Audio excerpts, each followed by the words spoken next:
If you're struggling with anxiety and constantly ruminating about the past or negative thoughts, then this video is for you.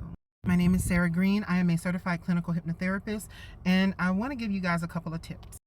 One, you cannot just try to stop the thought and hope that it stays stopped. All right? You're going to want to replace the thought. In order to replace a negative thought with a positive one, you must first recognize that you're having the thought and you need to acknowledge it. Once you acknowledge that you're having that thought, basically saying in your head, I see you, I hear you, and then going ahead and saying, but I'm not going to give you my power. I know it sounds silly. You may even have to say it out loud, but I want you to at least say it in your head.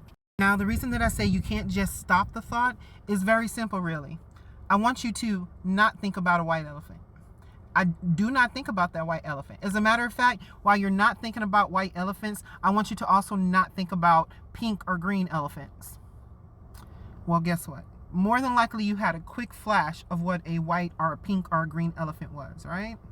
It does not work for us to tell our minds not to do something, but what does work is for us to tell our minds what to do.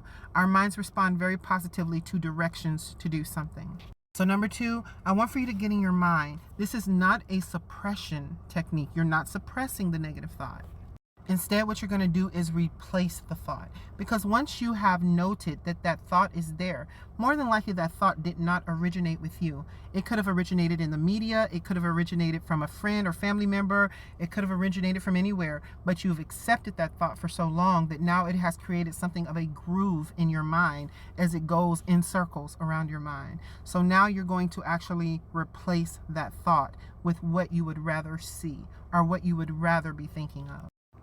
If that thought is, oh, this person did this thing to me, they made me feel this way, well, you're going to reclaim your power and you're going to say, yeah, I recognize that thought. I know the thing happened, but I remember when this other person did this positive thing, or I remember when I did this positive thing. I remember that I overcame that, and here I am now. You're not where you were. You're better than where you used to be. You're not where you're going to be. You're going to bigger, better, greater things. However, when you keep focusing on that negative ruminating thought, it keeps you tethered to that negative feeling. And the feeling is the key. So once again, step one, acknowledge the thought, recognize that it's there. And then step two is you're going to replace that thought with what you would rather think. Replace that feeling with what you would rather feel.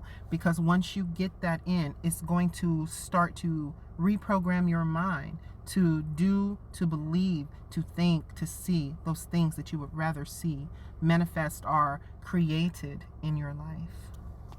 And remember, if you want to see good and positive things happening in your life, it really first starts with your mind. Because what's in your mind and that you continuously think on goes into your heart. And what's in your heart comes out your mouth. And it becomes a cycle, because what's out comes out your mouth is going to go back in your head, your heart, and over again. And you create a cycle that now gets perpetuated. So if you want to see positive, change your thoughts.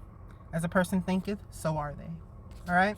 You got this. If you have any questions or comments below, comment, like, follow, and please share if you think this will help somebody else.